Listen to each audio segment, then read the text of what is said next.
Marie-Laure. Moi, ça me fait plaisir d'être là. Alors, j'étais jamais monté sur une péniche, donc j'aurais eu cette occasion. En tous les cas, je vois que l'imagination est au pouvoir.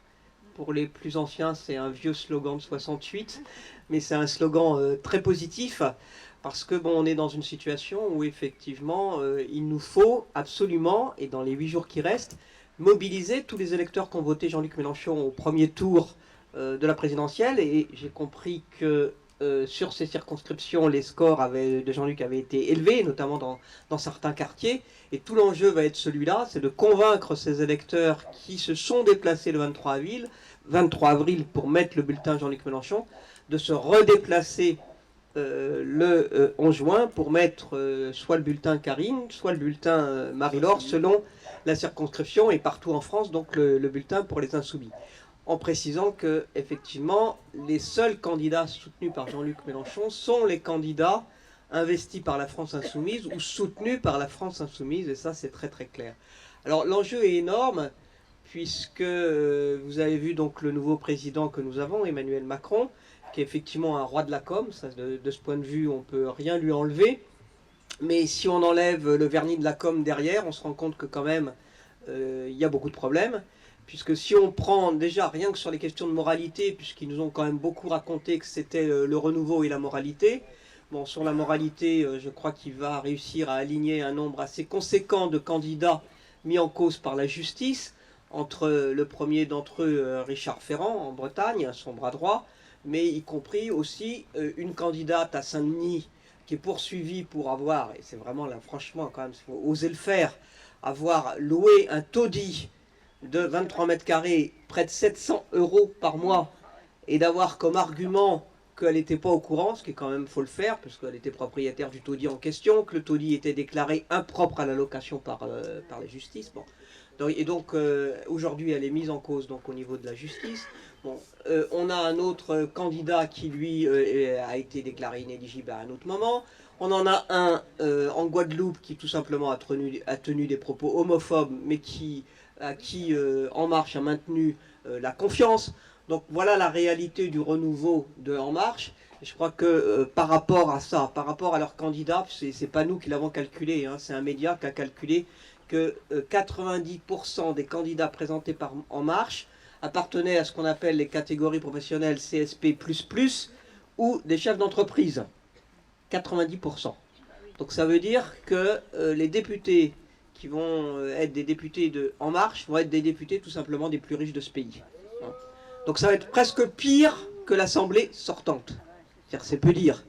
Donc c'est pour ça que dans ces conditions, il est quand même fondamental qu'il y ait des députés de la France Insoumise et qu'il y en ait le maximum. Parce que même là où il essaie de faire croire qu'il est le plus avancé sur les questions d'écologie. Bon, c'est vrai que Nicolas Hulot est ministre de l'écologie et on ne peut pas nier à Nicolas Hulot d'être écolo. C'est pas le problème. Sauf qu'on se demande bien ce qu'il va faire dans cette galère, puisqu'on n'oublie quand même pas que c'est Emmanuel Macron qui est à l'origine de la création de ce qu'on a appelé l'écart Macron, c'est-à-dire en fait la concurrence du rail public, par des cars privés qui sont polluants. Bon, alors effectivement ils sont moins chers, c'est-à-dire ceux qui n'ont pas les moyens, ils ont le choix entre prendre le car et des heures de car dans des conditions pas terribles. Bon, et ceux qui ont un revenu correct, je ne sais même pas qu'ils soient riches, mais qui ont un revenu correct, ils vont pouvoir continuer à prendre le train. Alors que nous, la proposition qu'on fait, c'est que d'abord, qu'on arrête avec la fermeture des gares, qu'on arrête avec la fermeture des lignes, et qu'ensuite, le prix des billets soit accessible à tous et toutes, et soit au kilomètre comme c'était avant. Ce qui fait qu'on sait à l'avance quel est le prix du billet, et pas selon l'offre et la demande, comme c'est devenu maintenant. Ce qui fait que le prix des billets, au moment où tout le monde peut prendre le train, c'est-à-dire au moment des congés, c'est au moment où c'est le plus cher. Et donc c'est au moment où justement les travailleurs sont amenés à payer le plus, ce qui est quand même assez scandaleux.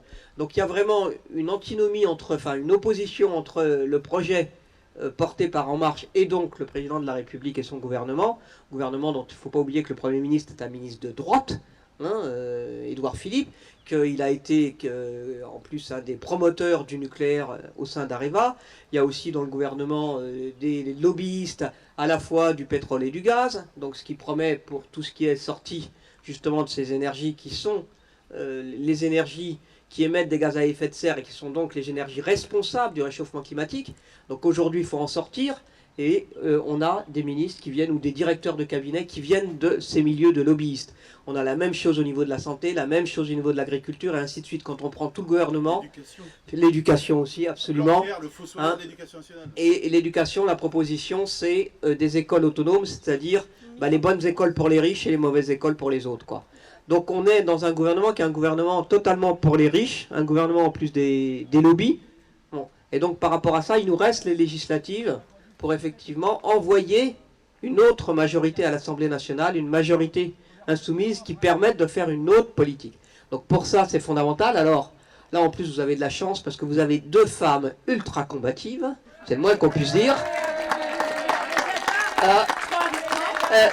qui osent, parce que ça aussi, il faut oser. Pour avoir été député et députée femme, je peux vous dire qu'effectivement, au début, c'est pas évident, il y a le décorum qui pèse, vous êtes de toute façon minoritaire en tant que femme, et ça continuera malheureusement.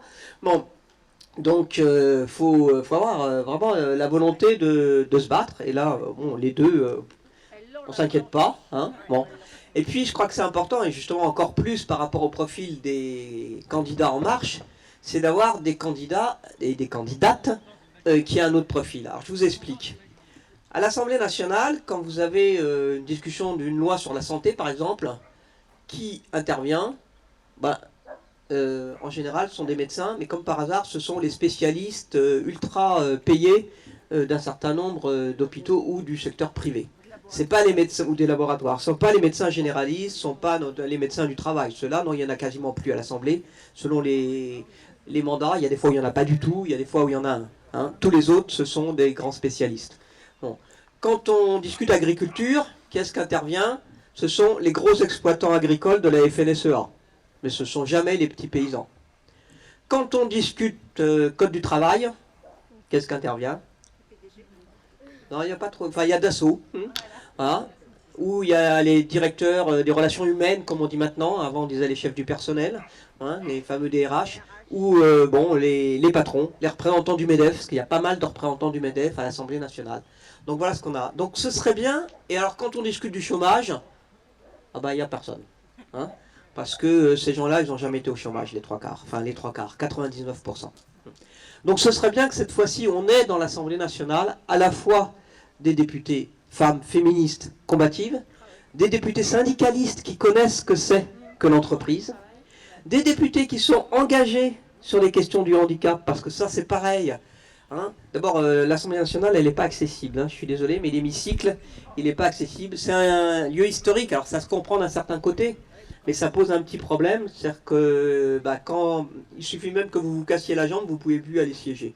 Bon, c'est la réalité. Et voilà, à quatre pattes. Alors on est capable. Et puis c'est dur de rester des heures sur ces trucs absolument inconfortables, mais historiques, effectivement. Bon. Donc voilà, donc on a vraiment besoin d'elles.